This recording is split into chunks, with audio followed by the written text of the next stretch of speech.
Hello, welcome to another video presentation of chesslecture.com.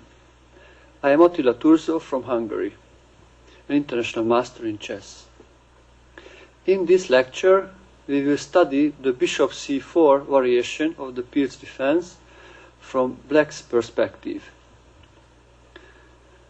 The starting position appears after e2, e4, black replaces d6, d7, d6.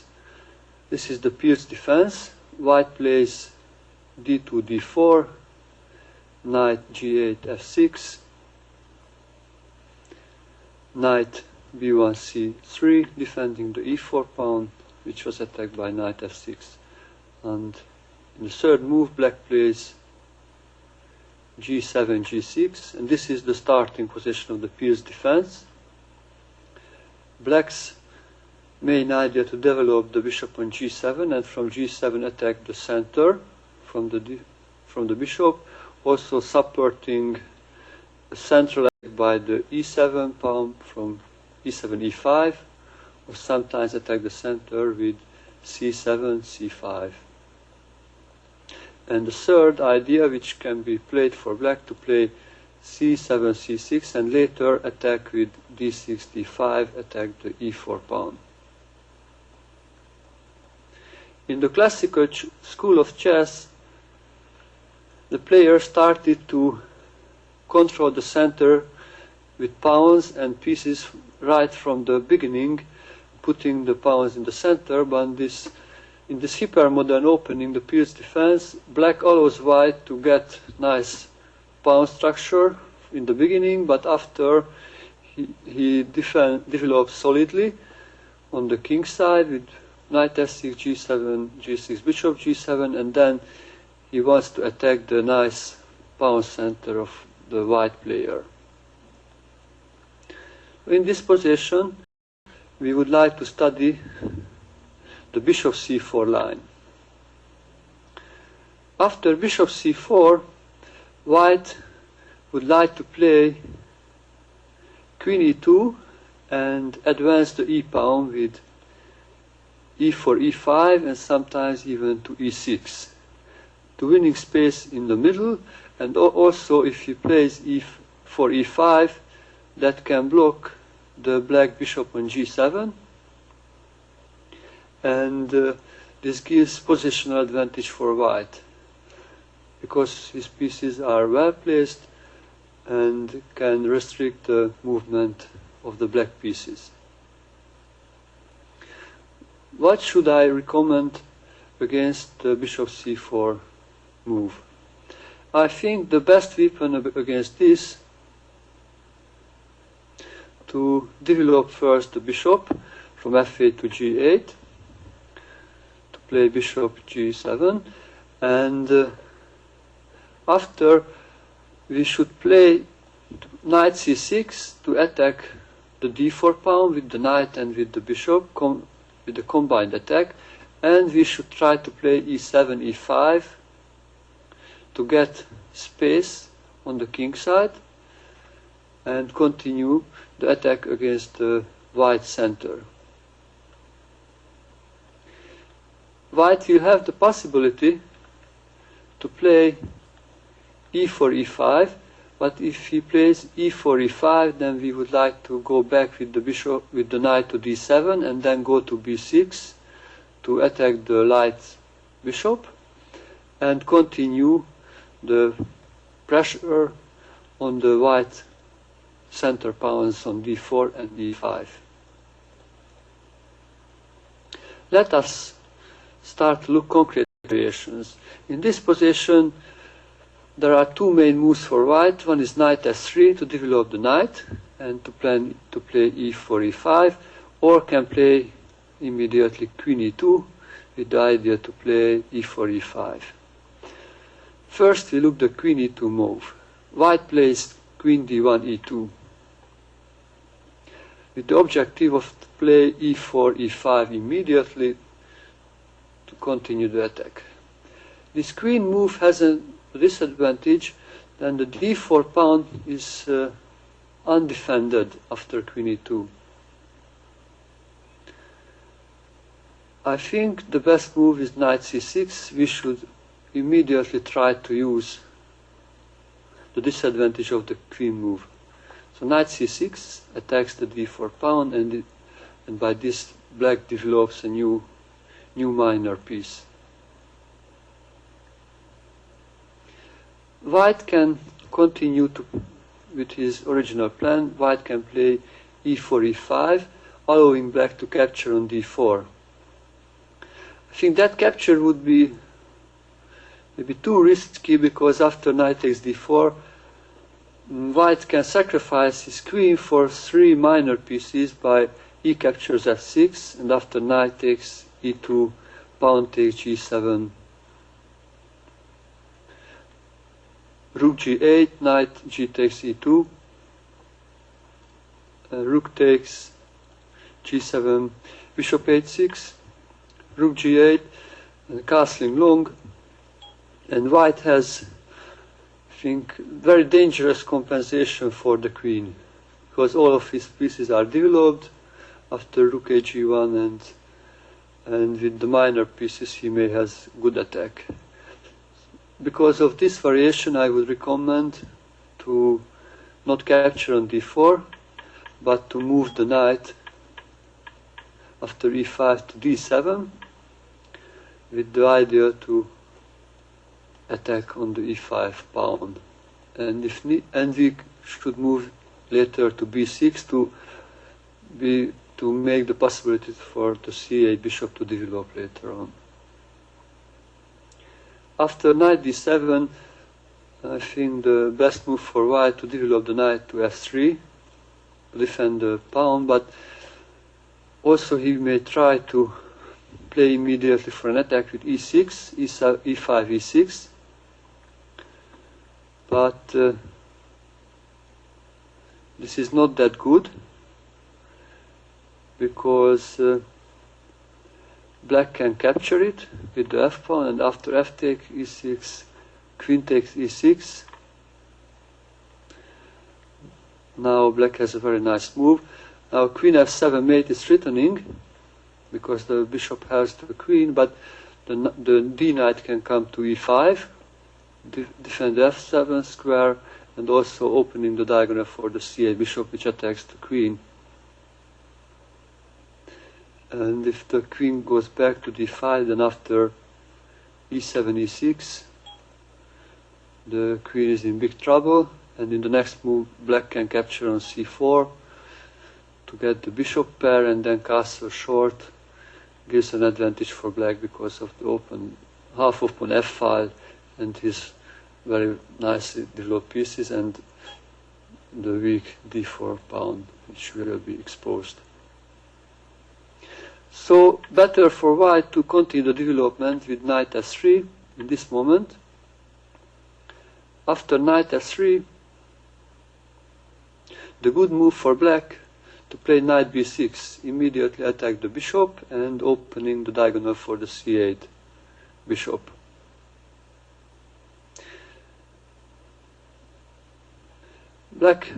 White can choose here to play bishop b5 to pin the knight, but then after black capture, black castles. Now the possibility of the pressure on d4 and d5 forced white to capture the c6 knight. After bishop takes c6, b takes c6, castle. If white castles, then I think the best to play bishop g4, and all of the black minor pieces are developed.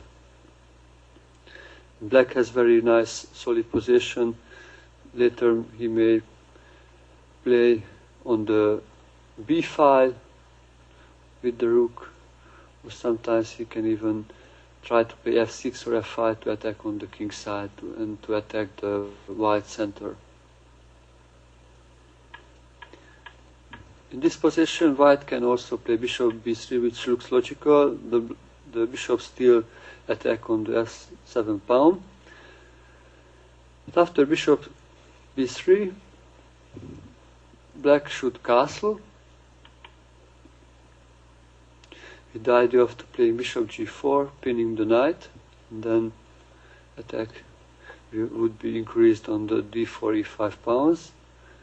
White can play h3 to prevent bishop g4. Then time to attack the b3 knight by knight a5. And after knight a5, black can capture any time if it needs the strong bishop, which other ways point to the black king. So knight a5 is an important move, because after the bishop is exchanged, black may play f6 to attack the e5 pawn, or sometimes even f5 with attacking ideas on the king side. Example, if white castles, then black can also play h6 first to prevent the bishop g5 or the knight g5 moves. And here if white plays knight e4, then black can continue the original plan, capturing on b3, knight takes b3, a takes b3, and then f7, f6.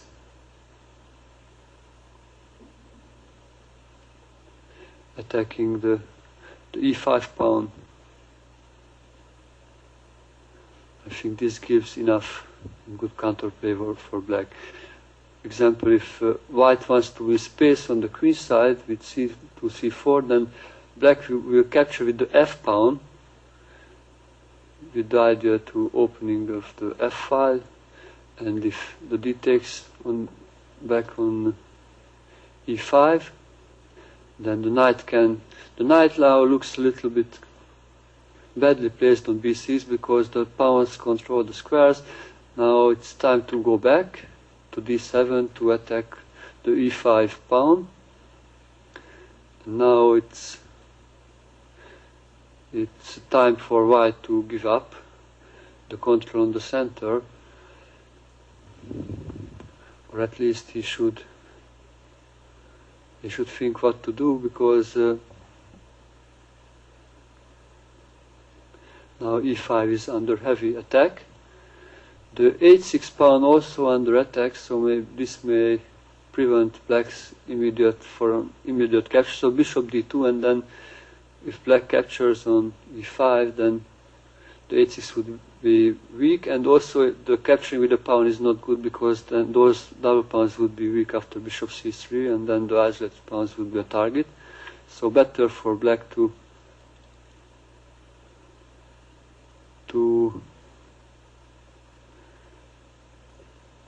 just wait, and then to play example king to h7, and if black plays e6, then the knight can come back to f6, and then later the e6 pawn would be a target. And if white would defend the e6 pawn, then like this way, it looks like the c8 bishop cannot be developed easily, but later he can play b6, bishop b7, and black has very nice play on the long diagonals and on the f file. In this variation, I think black gets nice counterplay, and maybe this is the reason why most of the white players in the beginning starting with knight f3 instead of queen e2, because if white plays knight f3, then white is not forced in the beginning to play e4, e5, because the d4 pawn is defended by the queen. So here white can play knight f3 to defend the d4 pawn, and he may wait with the e4, e5 move and choose to play it later, first maybe developing the other bishop or castling. In this position, again, I would suggest you to play knight c6, with the idea to play later e7, e5, to getting counterplay in the center. And the other idea would be to play bishop g4, because if the pawns are not exchanged in the center, then the d4 pawn can be a target later. So after knight c6, white can choose again. He has many different ideas. He can prevent the bishop g4 move by h to h3. He can allow it and playing queen e2 with the idea of e4, e5, or he can continue to develop the queen side with bishop e3.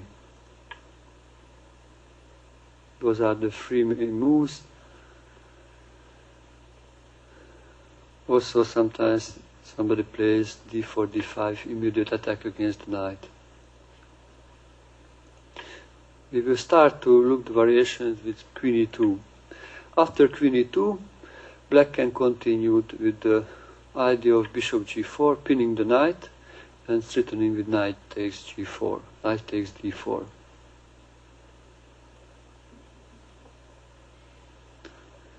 Now, if white is very aggressive and playing e4, e5, that's not a problem. For black, we would capture on f3. If the queen captures back, then after knight takes d4, that's a tempo move which attacks the queen, and then d takes e5, and black gets a very good position. If the pawn captures back on f3, and white has the idea to, if knight takes d4, then capturing on f6 and on g7, and having the possibility to have three pieces against the queen, but black would prevent this with knight h5. And having pressure on d4 and d5, threatening to winning a pawn. And if white plays e6, then black can simply castle short, and after e takes f7, playing king h8, and then capturing on d4. Or if white plays d4, d5, then knight goes to e5, and black will win back the f pawn on f7, and then the f3, f2 pawns would be ideal target for a black attack.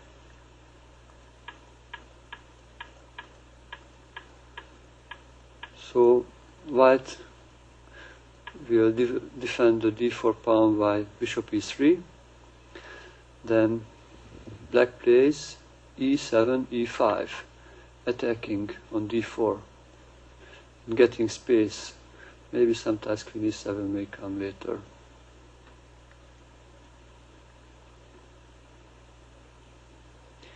Here the main move for white is capture, because if d4, d5, that would be nice for black, because black may go back to e7, and then he tried to play an attack on the king side by knight d7 and f5.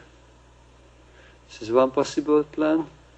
The other possible plan is to play later c7 and c6 to attack the d5 pawn one more, and trying to force white to capture on c6, and b takes c6, and then d6, d5 pawn advance. So instead of d5, the main move is capturing on e5, d takes e5, and the knight takes back on e5, then bishop b3, castling short, white castling long, and he wants an attack on the king side. Then came a strange move, bishop h5, with the idea of when the knight will capture c, then wants white to prevent to capture back with the tempo move.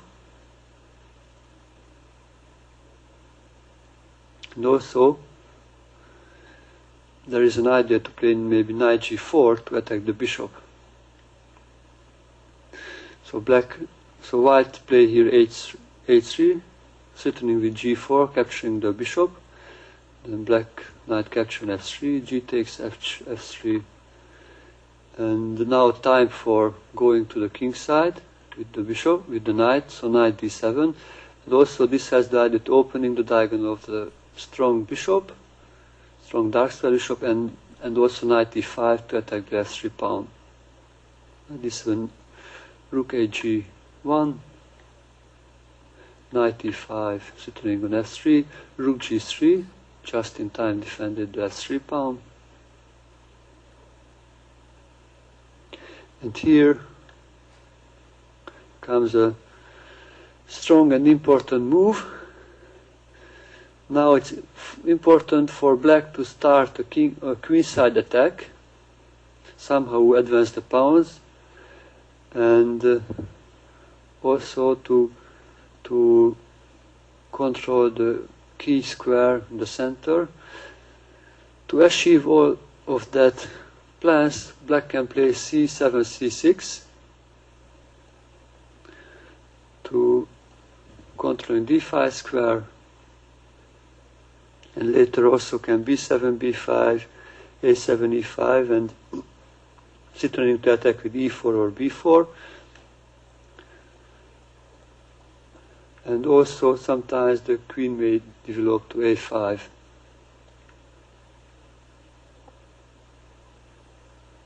And I think this idea gives a nice counterplay for black. Okay, let me go back a little bit for the starting position of this variation. And we look another possibility.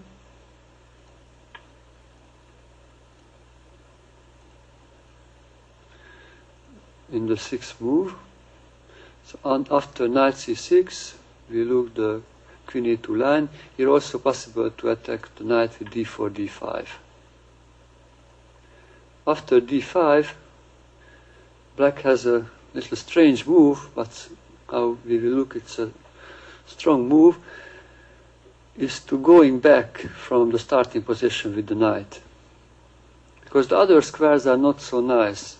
The knight, the b4 is not good because white would simply attack with a3. The a5 is not good because later b4 with the pawn would attack.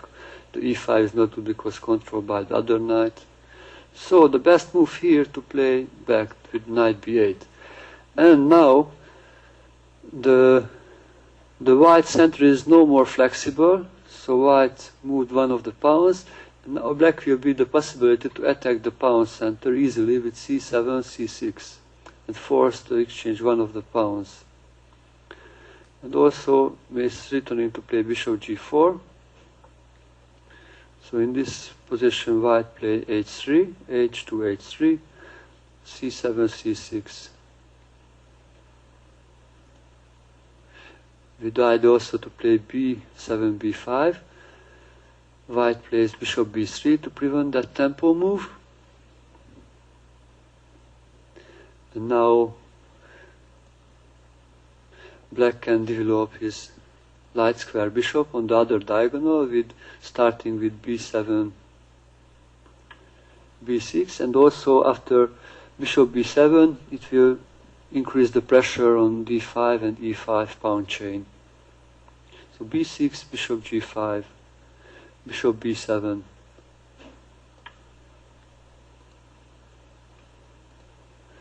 If white castles, then black also castles.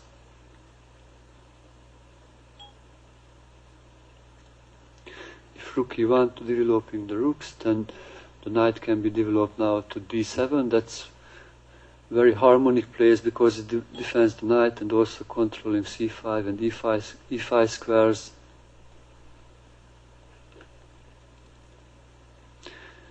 If white captures on c6, then after bishop takes c6, we got a position which could be also very similar to the dragon Sicilian, where this is the dragon bishop. It can be a very strong bishop attacking on the long diagonal, and black got another dragon on the other diagonal.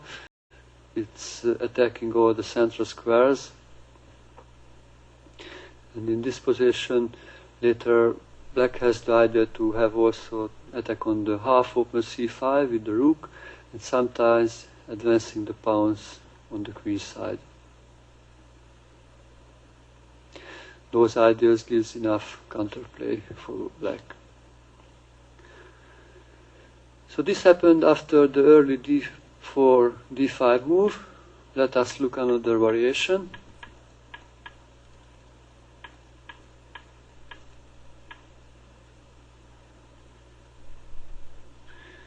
Which I think very important to know what to do against that.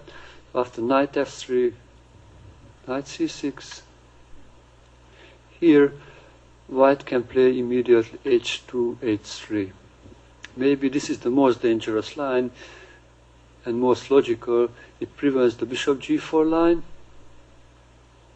and it gives open possibility for white to castle and then prepare later on the e4, e5 move.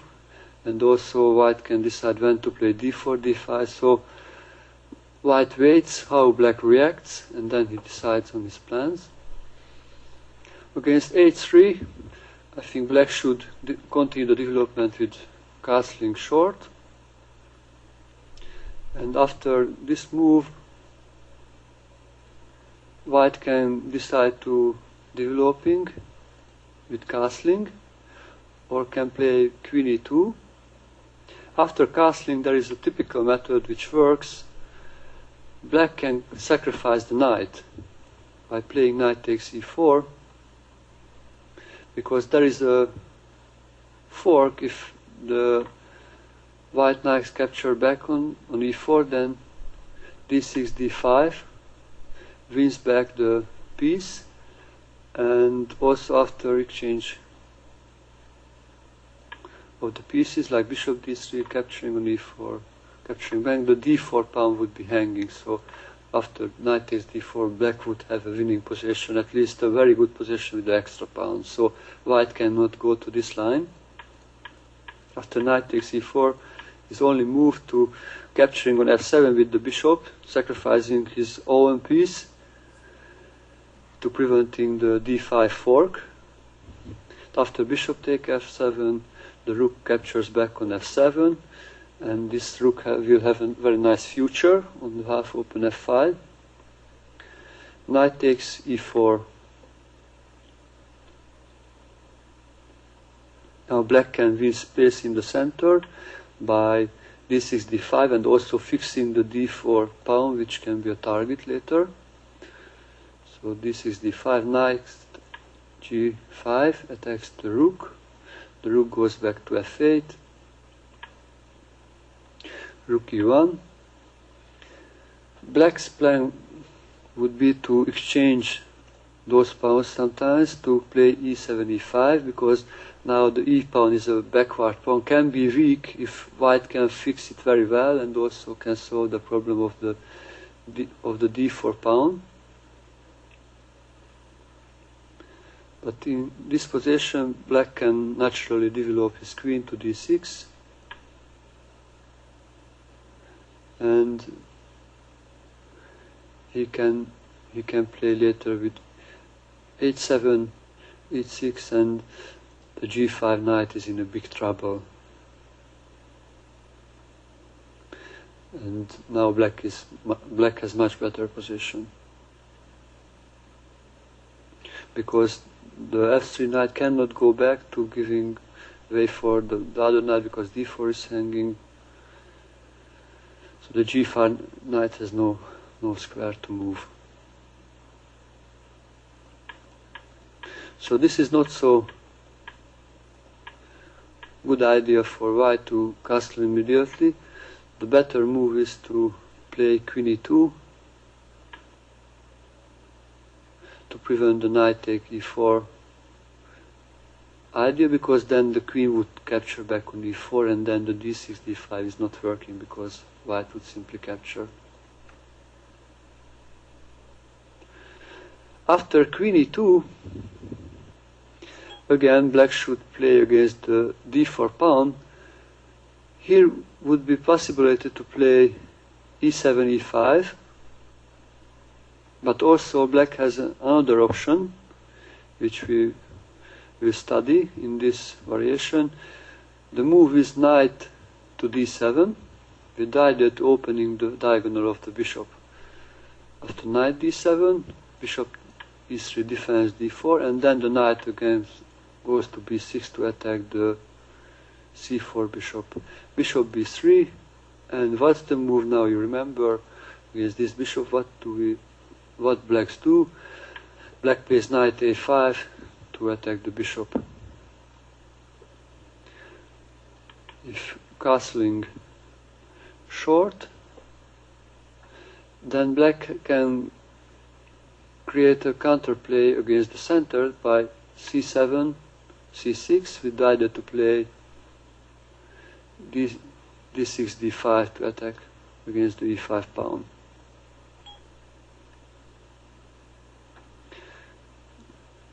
If white develops the rook with rook fe1, then black can play d5.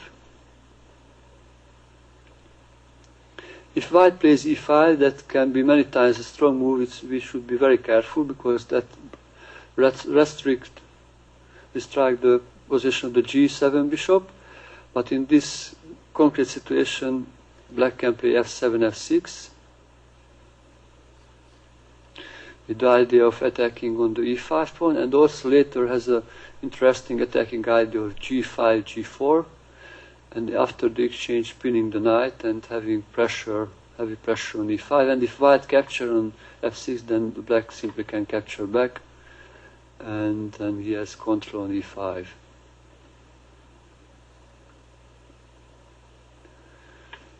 So, which we will study is when white captures on d5, this position with the pawn, then black should capture back with the pawn to having control on c4 and d4, and after white may try to get control on e5 with bishop f4, and also it attacks the e7 pawn. Black can play e7, e6, defending the d5 pawn and building up a very strong and solid position, and a nice output maybe for one of the knights on c4.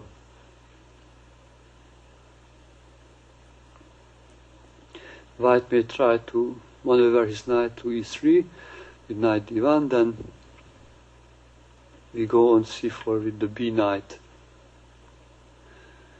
We are always able to capture on b3 if needs with the other knight.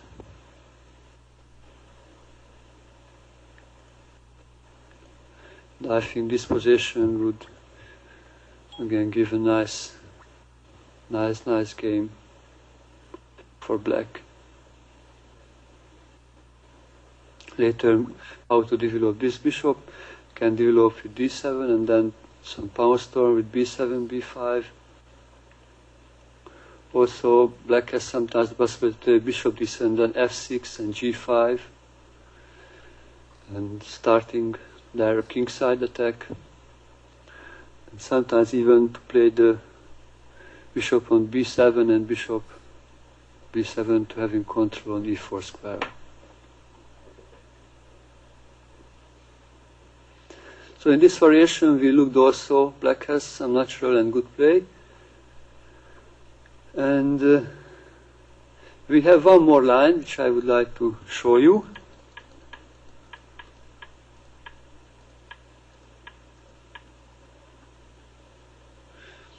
Black can, so after knight f3, black plays knight c6, and white can here just continue the development by castling. Then black plays bishop g4 to pin the knight, then bishop e3 defends the d4 pawn, then black can castle kingside, then white plays h3, and he gets the pair of bishops because black should capture bishop takes f3, queen takes f3. But I think black will have a strong counterattack after e7, e5, against the center. And if white closed the position with d5,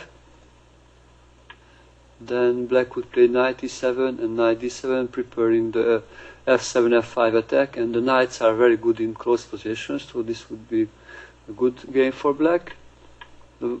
If the white tried to open the position by capturing on e5, then black can capture back with the knight on e5, with the double attack against the bishop and the queen, and after queen e2,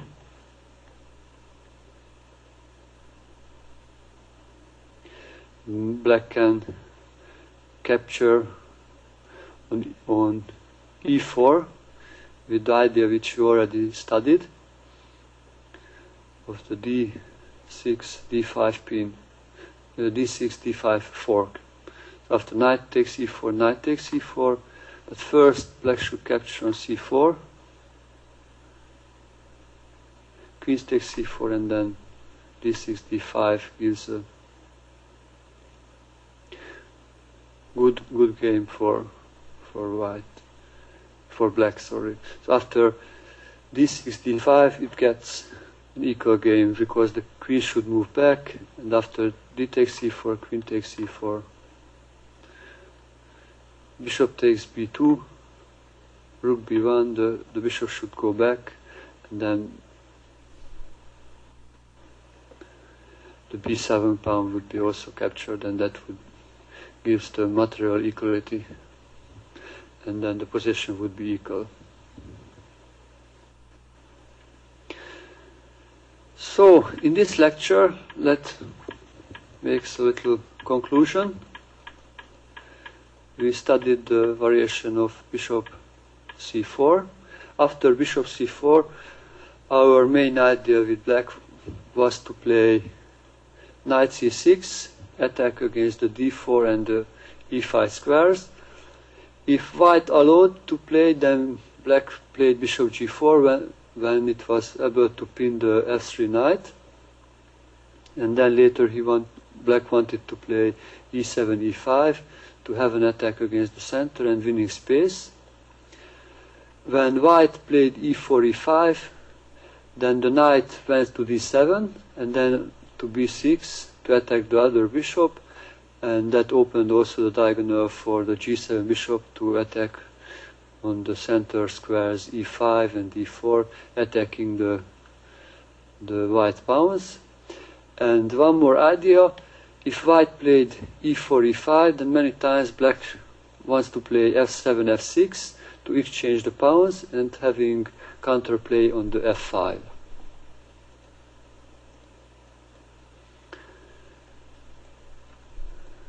Thank you for your attention in this lecture.